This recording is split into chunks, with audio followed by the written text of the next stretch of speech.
बिहार में कराटे खेल सरकार की अपेक्षा का शिकार है। कराटे में बिहार के लिए खिलाड़ियों ने तो कई राष्ट्रीय और अंतर्राष्ट्रीय स्तर पर पदक जीते हैं, लेकिन बिहार सरकार में जब खिलाड़ियों को नौकरी और सुविधा देने की बात आती है तो फिर उसके लिए खिलाड़ियों और फेडरेशन के मान्यता का सवाल खड़ा हो उठता है। जी हाँ, रविवार को traditional karate association of Bihar के बैनर तले प्रधान कार्यालय लालजी टोला में कई कराटे के पूर्व खिलाड़ियों और प्रशिक्षकों ने प्रेस वार्ता कर सरकार का ध्यान आकृष्ट कराना चाहा है। खेल विद्या जब स्पोर्ट्स के परिक्षेत्र में आई तब इंडिया इस पर जागृत हुआ। इंडिया फेडरेशन की एक अलग कहानी है, लेकिन बिहार के सरजमीन पर जिस तरह से कराटे खेल विद्या के प्रति जो सौतेला व्यवहार सरकार का अभी तक चलते आई, उसके परिप्रेक्ष्य में आज प्रेस वार्ता आयोजित की गई। इस संदर्भ में कहना ये है कि जब क्रिकेट नेशनल फेडरेशन में उसकी अपनी बॉडी है, हम उसको मान्यता देते हैं और सारी फैसिलिटी देते हैं। हम क्रिकेट को देते हैं, हम कबड्डी को देते हैं, हम शतरंज को देते हैं। जब फेडरेशन, जब भारतीय खेल संघ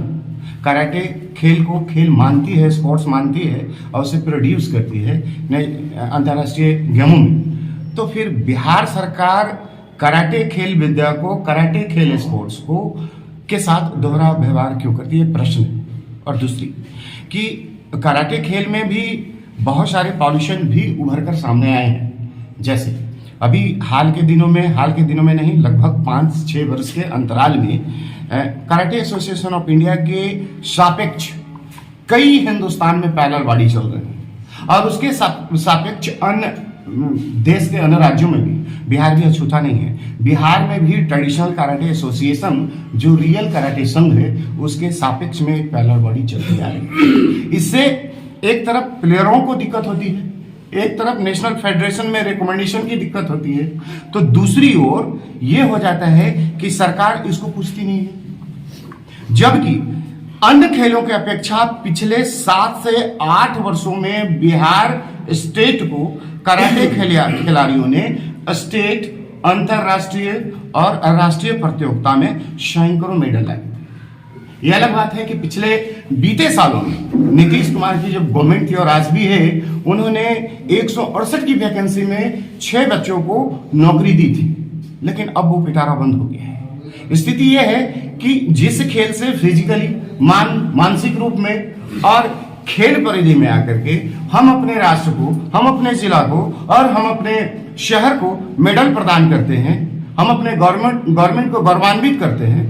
और ऐसी परिस्थिति में गवर्नमेंट इस खेल को अछूता समझे, इस खेल को कोई भी सुविधा मुकम्मल तौर पे उपलब्ध ना कराए, ठीक है, तो यह सरकार की बेईमानी। सरकार की ये है कि जिस प्रकार आज से 8 वर्ष पहले नीतीश कुमार की गवर्नमेंट ने कराटे खेल विद्या को उत्साहित करने के लिए, प्रोत्साहित करने के लिए अपने राज्य के शैक्षणिक संस्थानों में, सरकारी शैक्षणिक संस्थान अभी भी चल रही है प्रशिक्षण, वो 30 दिवसीय या 90 दिन का प्रशिक्षण शिविर आयोजित करती है। इसका ध्यान आकृष्ट भी मुख्यमंत्री को सबसे पहले ट्रेडिशनल कराटे एसोसिएशन के माननीय अध्यक्ष अमित कुमार, और उस समय हम भी उपलब्ध ने ध्यान आकृष्ट कराया था, और उन्होंने इस खेल को आगे बढ़ाने के लिए सरकारी विद्यालयों में किया, जो अभी चल रहा है, ठीक है ना। तो जब इतना अच्छा पहल मुख्यमंत्री का रहा और उसके बाद जब कराटे खेल बहुत ज्यादा विकास कर गया, बहुत ज्यादा उसमें नए नए आयाम आए, क्लीन हुआ कराटे, पूरा स्पोर्ट्स के परिधि में वो आ गया, तब जाकर के कराटे में मिलने वाली सुविधाएं या खेल में मिलने वाली सुविधाओं को उन्होंने बंद। विद्या आपके प्राइवेट इंस्टीट्यूशंस में, और जब कराटे फेडरेशन के माध्यम से प्रोड्यूस की जा रही है, सिखाई जा रही है, प्रशिक्षण दी जा रही है विधिवत रूप में, एक से एक मेधावी प्लेयर, खिलाड़ी उभर के सामने आ रहे हैं, और सरकार इस बात को बहुत भली भांति जानती है कि सबसे ज्यादा मेडल कराटे एसोसिएशन वालों ने दे रहा है, पिछले साल भी, अगले साल भी, और निरंतर दे रहा है। तो ऐसे में सरकार को ध्यान आकृष्ट के साथ साथ ये प्रश्न बिल्कुल वाजिब उठता है कि ये सौतेला व्यवहार कराटे एसोसिएशन, कराटे संघ बिहार के साथ क्यों।